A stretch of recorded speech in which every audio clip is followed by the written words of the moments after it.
Hello बच्चों, तो कैसे हो आप सभी। आई होप कि आप सभी अच्छे होंगे। आज हम पढ़ने वाले हैं इस क्लास में सेल के बारे में समझेंगे, यूक्रियोटिक एंड प्रोक्रियोटिक सेल के बारे में जानेंगे और साथ ही animal cell and plant cell के बारे में हम पढ़ेंगे।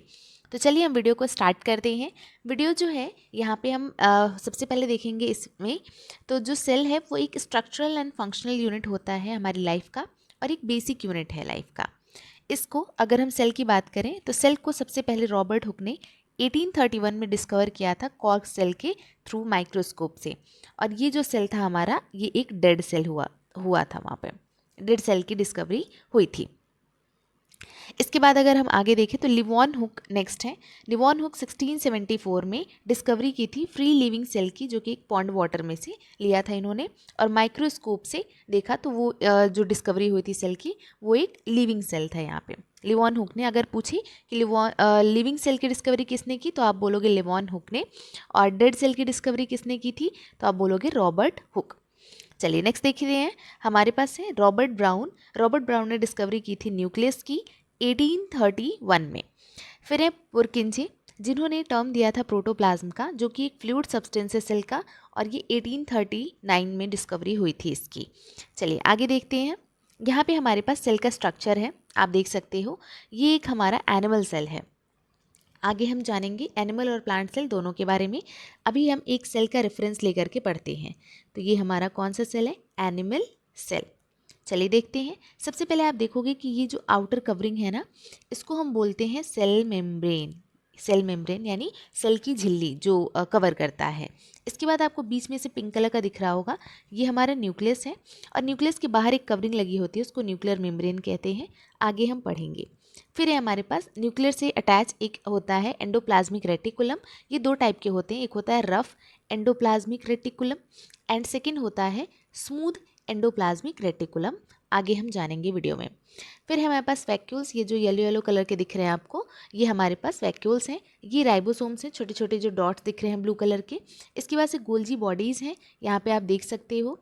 फिर माइटोकॉन्ड्रिया, जिसको हम कहते हैं powerhouse of the cell, यहाँ पे आपको यहाँ पे और यहाँ पे देखने को मिल सकता है।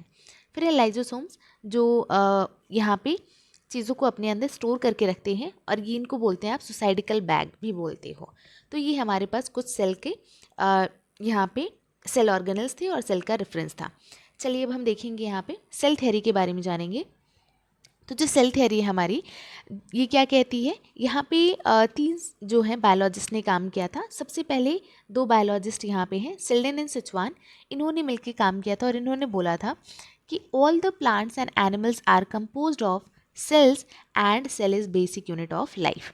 इन्होंने बोला कि जो प्लांट है और एनिमल्स हैं वो सेल से ही बने हुए हैं और जितनी भी लाइफ चीज़ें हैं, लिविंग चीज़ें हैं, वो सब की सब सेल से बनी हैं। तो इन्होंने ऐसा बोला था।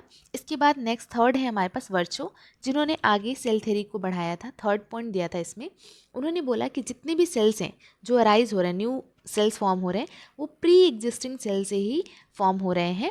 कोई भी आसमान से सेल नहीं टपकता है, ठीक है। तो हमारे जो पुराने सेल्स हैं उनसे ही न्यू सेल्स बनते हैं डिवीज़न करके, रिप्रोडक्शन के थ्रू। चलिए आगे देखते हैं। यहाँ पे हमने यूनिसेलर और मल्टीसेलर पिछले वीडियो में कंप्लीट कर लिया है। आगे जानेंगे the shape and size of the cell. जो शेप और साइज होता है किसी भी सेल का वो डिफरेंट होता है, डिपेंड्स कि उनका फंक्शन किस काइंड का है, कैसा वो फंक्शन परफॉर्म करते हैं, डिवीजन ऑफ लेबर कैसा है, उसके बेसिस पे उनका शेप एंड साइज हर सेल का डिफरेंट होता है। आगे आप देखोगे each cell has certain kind of cell organelles. हर एक सेल के पास सर्टेन टाइप के सेल ऑर्गेनल्स होते हैं जो उनके डिफरेंट फंक्शंस को परफॉर्म करते हैं। लाइक अगर एक सेल ऑर्गेनल ले लें माइटोकॉन्ड्रिया, तो ये रिस्पॉन्सिबल होता है हमारे रेस्पिरेशन के लिए। माइटोकॉन्ड्रिया में रेस्पिरेशन होता है जिससे हमें एनर्जी मिलती है एटीपी के फॉर्म में। आगे आपके इसके बारे में भी जानेंगे। फिर नेक्स्ट है हमारा टाइप ऑफ सेल्स, इसमें हम जानने वाले हैं। तो there are two types of cells, prokaryotes and eukaryotes. Depends कि उनके मेम्ब्रेन बाउंड ऑर्गेनल्स हैं या नहीं। यहाँ आप देख सकते हो, आपको देखने को मिल जाएगा, एक सेकेंड। ओके, तो प्रोक्रियोट्स एंड यूक्रियोट्स। अगर आप प्रोक्रियोट्स की बात करो तो ज़्यादातर सेल ऑर्गेनल्स जो होते हैं इसमें यहाँ पे मेम्ब्रेन बाउंड नहीं होते। अगर आप देखो तो न्यूक्लियस भी जो है ये मेम्ब्रेन बाउंड नहीं होता है, लैक ऑफ न्यूक्लियर मेम्ब्रेन होता है। इसका मतलब न्यूक्लियस का जितना भी मटेरियल है वो सब पूरे पूरे सेल में बिखरा होता है। ठीक है, चलिए यूक्रियोट्स पे आते हैं। न्यूक्लियर मेम्ब्रेन बाउंड ऑर्गेनेल्स यहाँ पे पाए जाते हैं और न्यूक्लियस जो है इसके पास न्यूक्लियर मेम्ब्रेन होता है। न्यूक्लियोलस प्रोक्रियोट्स में एब्सेंट होते हैं, जबकि न्यूक्लियोलस प्रेजेंट होता है न्यूक्लियस के अंदर। अब न्यूक्लियोलस क्या होता है यहाँ पे समझते हैं। अगर ये हमारा एक सेल है और बीच में हमारा न्यूक्लियस है, तो सेल के अंदर एक न्यूक्लियस दिख रहा है, न्यूक्लियस के अंदर एक छोटा सा सर्कल जैसा एक शेप होता है जिसको हम कहते हैं न्यूक्लियोलस, और ये आपका सेल के अंदर पाया जाता है, सेल के न्यूक्लियस के अंदर पाया जाता है। फिर आएंगे प्रोक्रियोट्स पे। प्रोक्रियोट्स में सिंगल क्रोमोसोम्स पाए जाते हैं, जबकि यूक्रियोट्स में सिंगल और मल्टी क्रोमोसोम्स दोनों पाए जा सकते हैं। अगर रिप्रोडक्शन की बात करें तो ये हमेशा एसेक्सुअल होता है, ऑलवेज एसेक्सुअल प्रोक्रियोट्स में। और अगर हम बात करें यूक्रियोट्स की तो इसमें बोथ सेक्सुअल एंड एसेक्सुअल दोनों तरीके के रिप्रोडक्शन पाए जाते हैं। अगर हम प्रोक्रियोट्स की बात करें तो ये हमेशा यूनिसेलुलर होता है एंड मल्टीसेलुलर होता है, आपके यूक्रियोट्स मल्टीसेलुलर होते हैं। Membrane bound cell organelles absent होते हैं, जबकि यहाँ पे यूक्रियोट्स में मेम्ब्रेन बाउंड ऑर्गेनल्स आपके पाए जाते हैं, प्रेजेंट होते हैं। लाइक माइटोकॉन्ड्रिया की अगर हम बात कर लें तो ये जो है हमारा डबल लेयर्ड मेम्ब्रेन होता है। कैसा होता है? Double layered membrane. ठीक है, इसके बारे में हम आगे डिटेल में पढ़ेंगे। डबल लेयर्ड मेम्ब्रेन होता है इसके पास। अगर हम सेंट्रियोल की बात करें तो ये प्रोक्रियोट्स में एब्सेंट होते हैं, जबकि यहाँ पे यूक्रियोट्स में मतलब सिर्फ एनिमल सेल में आपके प्रेजेंट होते हैं। सेल डिवीज़न बाइनरी फिजन के थ्रू होता है प्रोक्रियोट्स में, यूक्रियोट्स में माइटोसिस एंड मियोसिस के थ्रू होता है। एग्जाम्पल्स की अगर हम बात कर रहे हैं तो प्रोक्रियोट्स में एग्जाम्पल आपको देखने को मिलेगा bacteria, certain type of bacteria, blue green algae, ये सब आपको मिल जाएंगे। जबकि यूक्रियोट्स में fungi, plant cell, animal cell, ये इसके यूक्रियोट्स के एग्जाम्पल हैं। यहाँ पे आप देख सकते हो प्रोक्रियोटिक एंड यूक्रियोटिक सेल के यहाँ पे डायग्रामेटिक एग्जाम्पल्स। आप देखोगे कि जो साइटोप्लाज्म होता है ना, दोनों में ये जो लिक्विड्स होती हैं ये दोनों में पाए जाएंगे, प्रोक्रियोट्स एंड यूक्रियोट्स में दोनों में। सेल मेम्ब्रेन जिसको हम प्लाज्मा मेम्ब्रेन भी कहते हैं, यानी सेल का आउटर कवरिंग, ये दोनों में पाया जाएगा, प्रोक्रियोट एंड यूक्रियोटिक सेल दोनों में। साथ में अगर आप राइबोसोम्स देखो तो दोनों में ही राइबोसोम्स पाए जाते हैं।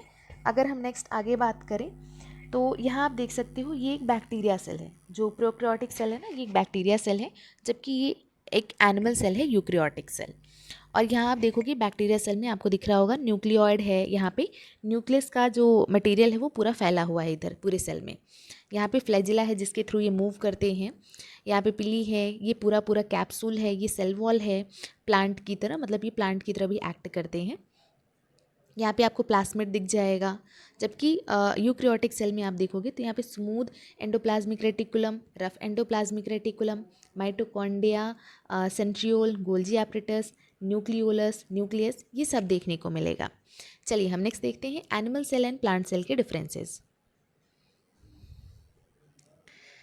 तो यहाँ पे है हमारा difference between animal cell and plant cell. ये हमारा अगर आप ध्यान से देखो तो ये एक एनिमल सेल है, एनिमल सेल।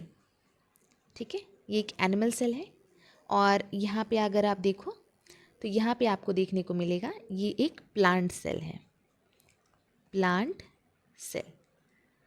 दो टाइप के सेल मिलेंगे। सबसे पहले हम डिफरेंसेस जानते हैं, फिर डायग्राम देखते हैं।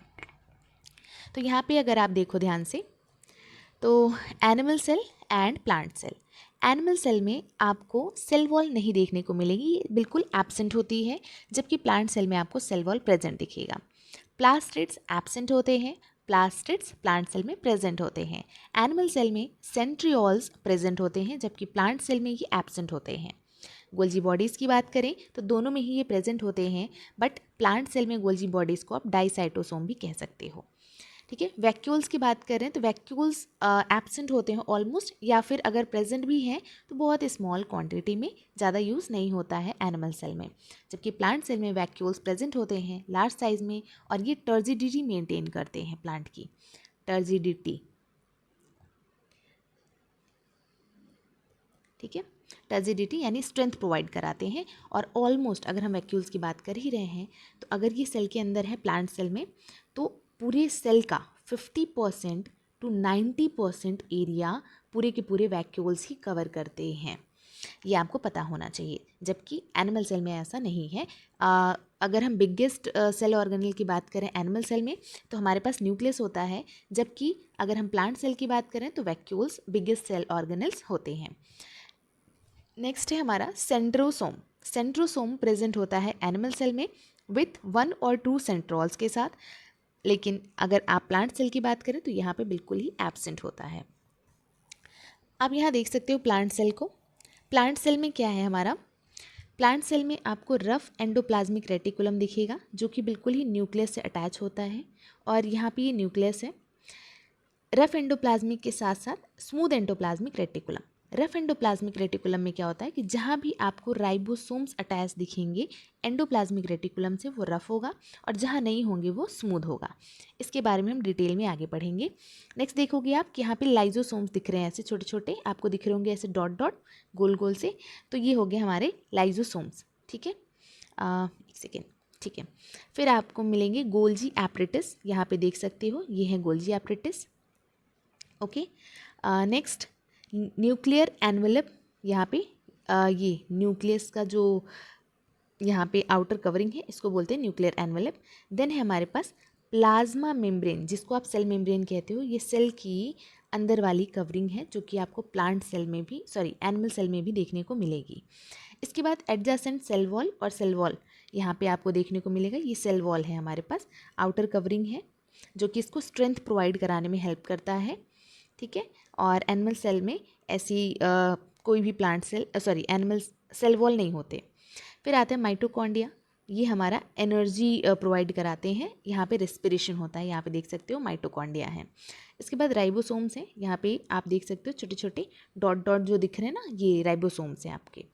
इसके बाद साइटोप्लाज्म जो कि पूरा लिक्विड होता है सेल का, और क्लोरोप्लास्ट जो कि आपको सिर्फ प्लांट सेल में ही देखने को मिलेंगे, और इससे ही प्लांट का जो है ग्रीन कलर आता है। ठीक है, ग्रीन पिगमेंट क्लोरोप्लास्ट से ही आता है।